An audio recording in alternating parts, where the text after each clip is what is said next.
You must have felt the vibrations of this place. They are tremendous. And that we should come here after so many years is really very much surprising.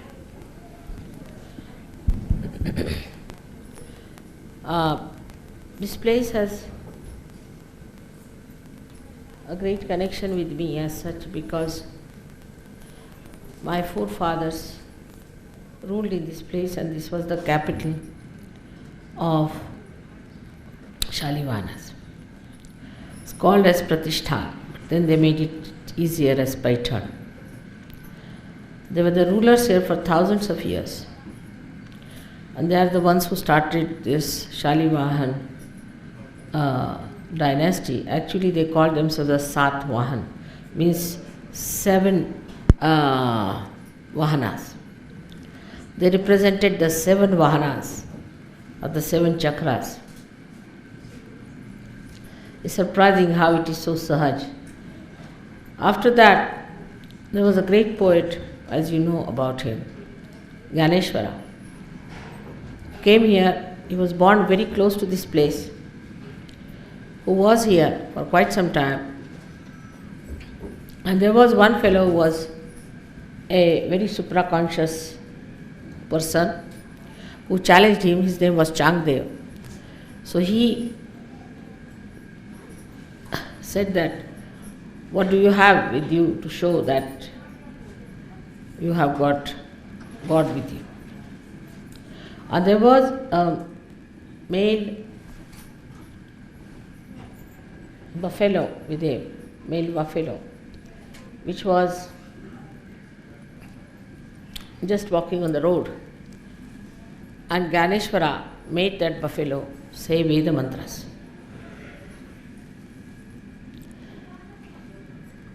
And this Changdev tried to show some tricks. Ganeshwara with his brothers and sister was sitting on a broken wall, and he made the wall move with all of them in the air. And then he realized, Changdev, that this is some sort of an incarnation on this earth. Apart from that, there's another great poet called Eknath, who has written lots of folk songs, like Namadeva, describing Sahaja Yoga. So this place had some sort of attractive focus of vibrations for all these great saints to come and settle down. They have excavated lots of old things about this place, and the sari that is given to the goddess here is made in this place, called as Paithani. It started at the time of Shalivahana, and that art is still there. That's the only sari in which they use real gold as the thread, real gold, just for the goddess. So this place is still very vibrating, is out of the way for the people to come down, thank God. So it still maintains its own vibrations and its goodness and its purity. And you are all very lucky people in this group to have come to this place and to have visited this. As you will go round, you will see there's a beautiful garden next to it. The river Godavari is called as the Ganga, the Ganges of the south. It starts from Nasik, where you were before, and then brought here, and a big dam is made for the supply of water all over, which you can see on your way. There's a beautiful garden nearby, and Eknatha's temple is just behind here, so we can all go and have a look at it also.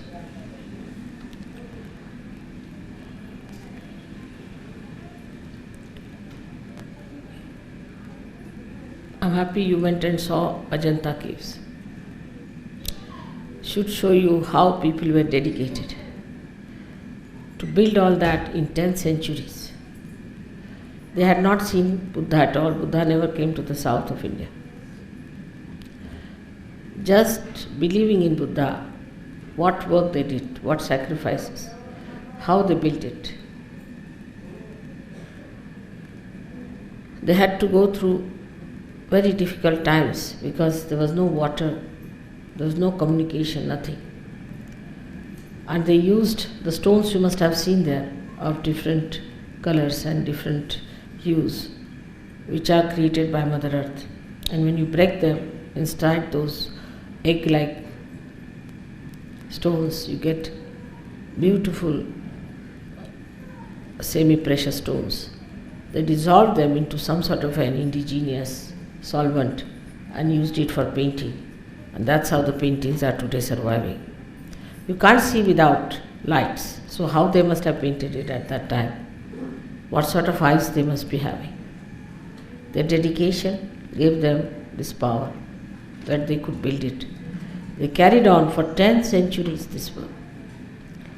If Sahaja Yoga can be carried for 10 centuries, this world would be a different place. So one has to learn that we have to dedicate. We must fully dedicate ourselves. We are not here to gain everything out of Sahaja Yoga. Like in the beginning, people have problems about their families. So they think that God should solve the problem because they have come to Sahaja Yoga to oblige Sahaja Yoga now, so God must solve their problems. Now there are problems of their jobs, God must solve the problem. If there are problems with their relations, God must solve the problems. That's the sort of a job given to God because they have very graciously joined Sahaja Yoga. Then after that, God must give them money. He must provide them for everything. And He must look after them. For no commitment at all. There's no commitment. Nobody has any commitment in Sahaja Yoga. But God is committed and God has to work it out. Then some people foolishly start using Sahaja Yoga for other purposes like earning money or earning power, or name or fame or domination or anything. These are the steps which are going down, not upwards. And then once you go down, you don't realize whether you are going upward or downward.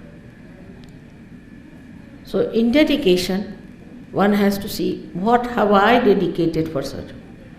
All the time I have problems, all the time I say I can't do this because of that, I can't do that because of this, is the problem, this I would like to do, this I would like to do.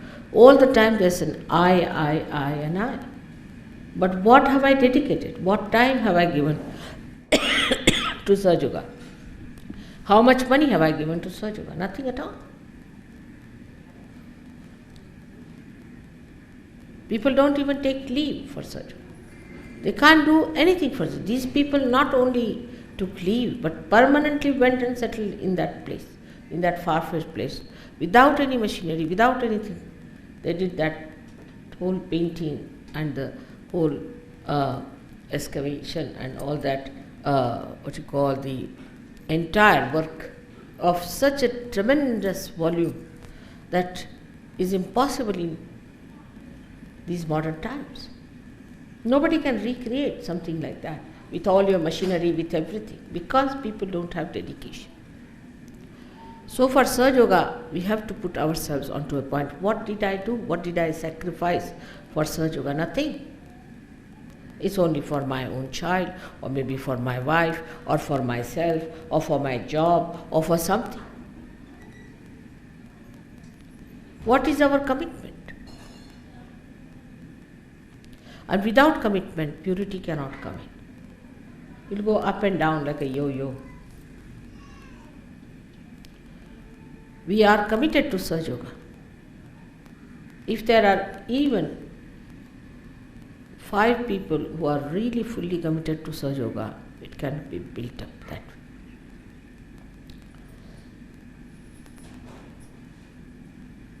But the problem is, everybody shares with each other this kind of non-committal behavior.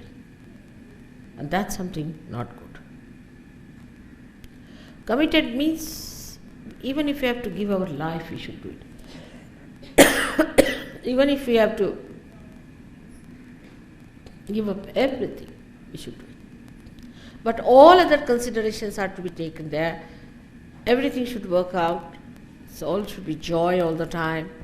You must get your jobs, you must get your wives, you must get your everything, children properly done, everything to be done by Sahaja Yoga.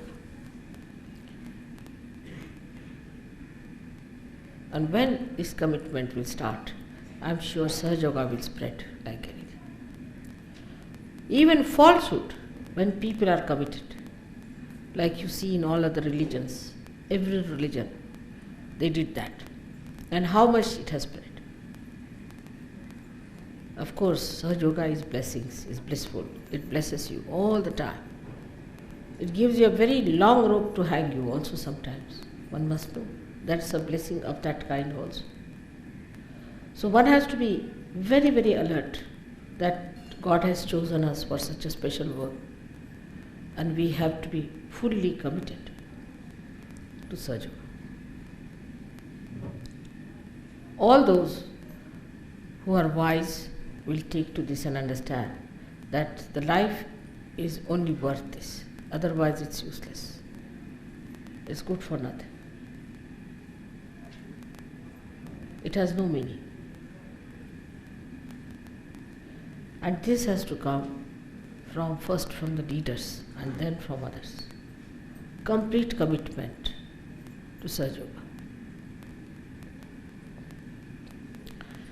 It doesn't mean that you have to give up anything.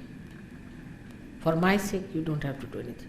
But for your own sake, for your own betterment, you have to do it. I hope next time when you come to India, you will be coming better prepared for commitments. It's not only money, it's not only you are talking about, you are saying about it, writing about it, but it is through your own being it should happen.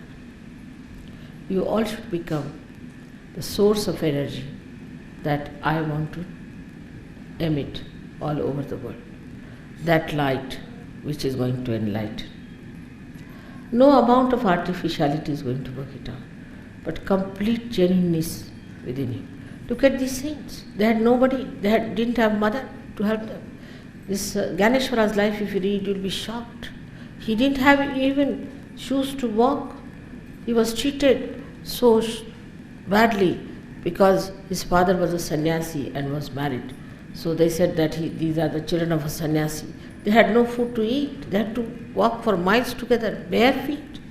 They had no blessings of the mother on them. Despite that, they kept to Sahaja Yoga. They kept to their blessings of being one with God. Because they achieved that state. Now all this is for your good, for your benevolence, that you get all the blessings. But that doesn't mean that you should stagnate, that you should not progress. One has to progress higher and higher. One has to decide the commitment. I am committed to Sahaja Yoga. That is what you have to be committed. May God bless you.